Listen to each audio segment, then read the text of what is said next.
Hey guys, Lost here, and today we are taking a look at the Great War mod for Hearts of Iron 4. In case you didn't know, it was nominated as one of the best mods of the year for 2016. So this is going to be kind of a little demo slash showcase to just get a good idea about what this mod is about. It might not take too long, but hopefully I can give off a good sense about what is in this mod. And we're going to start off with a good faction or a good nation to try, and that is the German Empire, because they obviously played quite a major role during World War I. So as you just saw, I started the game in the year 1910, just a few years before the war started.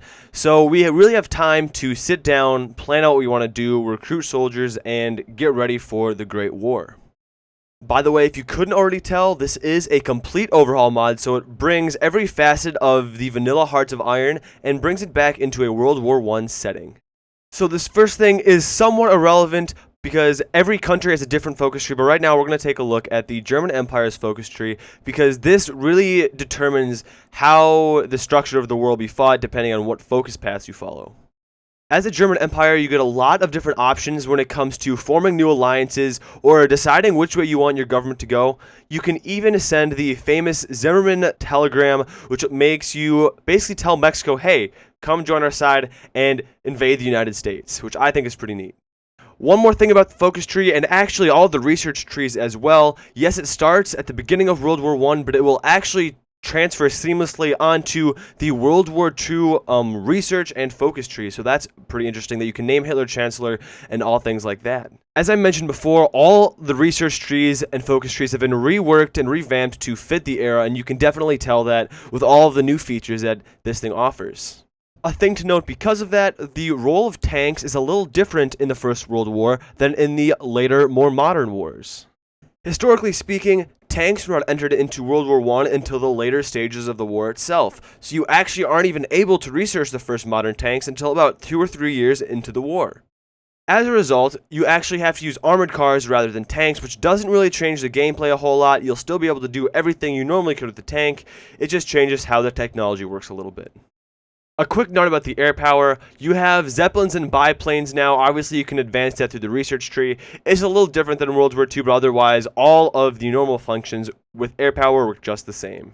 So let's take a look at how this war is going to play out, and you're going to see the beginning of the war here later in the video. But the lines between good and bad in World War I are a little more blurred than it was in World War II. I know we like to think that Germany was kind of the big bad guy in both wars, which it kind of was, but in World War I, it's harder to tell who the bad guys are. You'll be able to tell that when I'm playing as Germany here, World War I is kind of inevitable because each country does have its own goals, kind of its own ambitions, things that it's going after. So even if I don't antagonize anybody as Germany, World War I is still going to kick off anyway.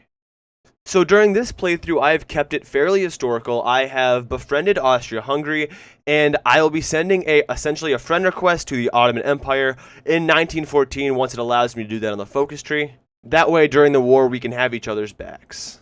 As I'm sure you can tell, there are historically accurate events that take place and things that are subject to change depending on what path in history you decide to take. So it is now October 1st of 1914, and the timing is fairly accurate because we are about to start World War I. Now in this mod, it does give you a few options on when to unofficially or officially start World War I. I could say I'm not ready, however, I do click on execute one of the plans, and I launch World War I right off. So on my western side, I have troops massed on France, Netherlands, and Belgium. However, Netherlands does break through, and that is a problem I'm going to have to deal with, but you'll see that here in a second. On my eastern side, I have amassed most of my troops against Russia, so that way I can push them back as fast as I can before the Bolsheviks come in and kind of split the country up and take a lot of the territory that I'm going after. So at this point, I have not befriended the Ottomans, and one of my major mistakes is not putting enough troops on my western front because they're breaking through, and that's, like I said, going to cause me a lot of trouble for all of the other forces coming after me.